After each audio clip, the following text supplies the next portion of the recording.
Plenty of talk around misinformation and disinformation during the Voice referendum campaign. Exit polling from the Australia Institute reveals 9 in 10 Australians believe truth in political advertising law should be in place by the next election. That's due in 2025. A parliamentary committee has recommended the government does just that. Special Minister of State Don Farrell was quizzed during question time on whether Labor will seek to rapidly implement the reforms. What assurances can you give that Labor and the Liberal Party won't stitch up a secret deal that will give themselves more public money, keep the secret corporate slush funds in place and enable more misinformation in election campaigns?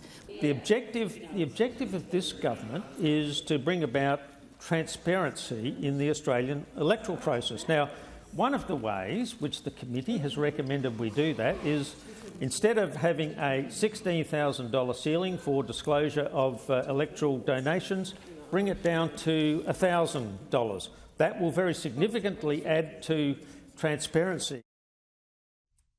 For more on this, I'm joined by the Australia Institute's Executive Director, Dr. Richard Dennis. Thanks for your time. Just starting with the poll and how it worked, always important to sort of put that up on the table, I guess. So 1,500 or 1,600 respondents, so an exit poll after they've voted, and you weighted it to make sure it reflected the results. So does that mean 60% were no voters who responded effectively? Yeah, exactly. So with a sample like that, you always weight it to make sure it's representative of age and gender and geography. We also made sure that the results reflected the actual result on the night. So 60-40. Yes, and a snapshot across Australia. Yep. Can you take, I mean, it's hard to know exactly, I guess, what people were thinking was mis or disinformation. If 60% of the no people were responding, is there every chance they thought the yes side was dishing out misinformation and the yes people vice versa? Oh, I'm sure that's what happened, but that's the opportunity here. Let's be clear, there's a lot of people who voted no who think that the yes campaign made some misleading claims. There's some people who voted yes that think the no campaign made some misleading claims.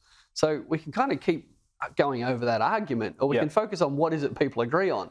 Everyone agrees that there should be some role for checking the veracity of claims, not made by you and I during a campaign. It says authorised by at the bottom. When political parties are making authorised statements about how they want you to vote, that's the stuff that in South Australia and the ACT is already subject to these kind of laws. So just clarifying that, this is not a comment made by a Prime Minister, an opposition leader in a press conference or an interview.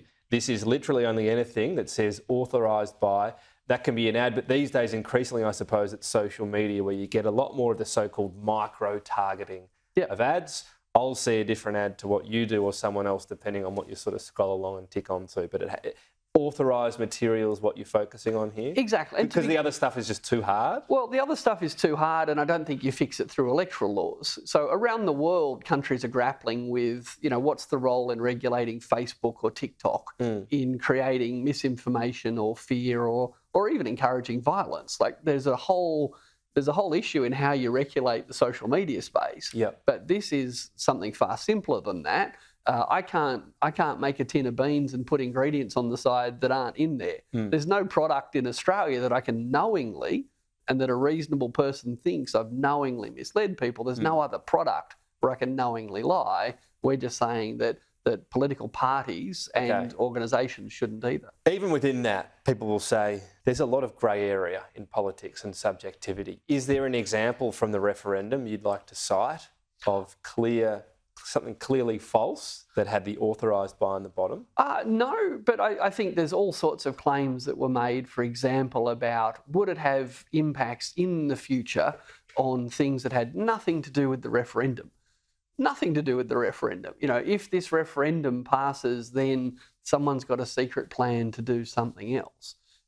Those sort of claims might be made by individuals on social media. If we can't have democratic debates about the issues in front of us, then we've got real problems. There are grey areas in consumer law. There are grey areas with executive. There's always going to be grey areas. That's why we've set up administrative appeals tribunals, courts. The world is complicated, but ignoring problems because they're complicated won't fix it. Is it going to be about language that if people write could lead to, there's going to be cover? The Voice referendum could lead to reparations payments. Yeah. that's possible. The referendum could then mean the next step is treaty reconciliation. Absolutely. Is that sort of language going to mean that people will be freer to do that? Look, again, let's think about, when a brand says, buy this product and you'll be happy. They're usually not prosecuted. It's described as mere puffery.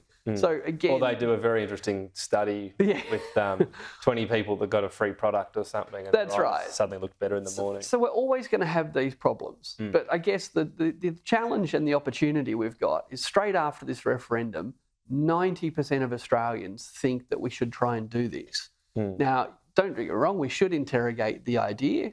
When a bill comes before the Parliament, people should have exactly this debate. Yeah. But this is more an issue, and 90% of Australians are saying, we think this is a good idea. Our Parliament could do its job and respond to what 90% of people want, or we can say, because it might be hard, let's do nothing. That's not going to build trust. You've poured through ads, I'm sure, from 2022. Is there any example, and perhaps you want to do one from each side so you're not seen as pinging one side or the other, where you go, well, that was just clear. That just wasn't true and it shouldn't be sent out there. What you're saying makes sense, but sometimes theory versus practice in an area of subjectivity can get tricky. It's going to get tricky. Let's be clear, it's going to get tricky. And the point is, these laws exist in South Australia, they exist in the ACT, and the fact that most people don't know that is proof of how uncontroversial they've been. Are there any ads in those jurisdictions that have been found to have been correct? Yes, I confess I don't know the ads off the top of my head, but there's a really important issue here. Once the party knows it's going to have written and authorised by the State Secretary, people are self-censoring. They're actually thinking, I know I'm going to have to own this. I know I might be challenged on this. So the mere act of creating this is designed to change behaviour. I mean, obviously, the Liberals accused Labor of media scare in the lead up to the... Was that a good example of something that would have been full and foul of this, do you think? I guess, wouldn't it be good if there was someone that could have been asked rather than the parties just yelled at each other? So whether it was, the Liberals accusing Labor of death taxes or Labor accusing... But that's the point. If all we do is... They're the two obvious ones you hear of. Right. Death taxes, which weren't going to happen. Yep. Privatising Medicare, which doesn't really make sense. No. It doesn't make money. Yes. Good luck owning that. The coalition looked at outsourcing the payments system. Yeah. So are they two pretty good examples? You can pluck one out from each side. And I get, so you'd have to drill down and look whatever particular ad was. Yep. Those two claims were false. Yep. Absolutely. And if that was made clear in signage, then that gets struck out. Well, that gets examined by someone who's not me, who's not you, and who's paid to do that job. And if we're unhappy with it... To find someone really without any political background or anything for that gig, wouldn't you? Well, and look, let's face it, if we can't, and if 90% of people say, can we fix this, and the Parliament stares at that 90% and says, no, we can't, you can't really blame people for thinking, hang on, you guys... And let's be clear, there's another proposal to massively increase public funding to the major political parties.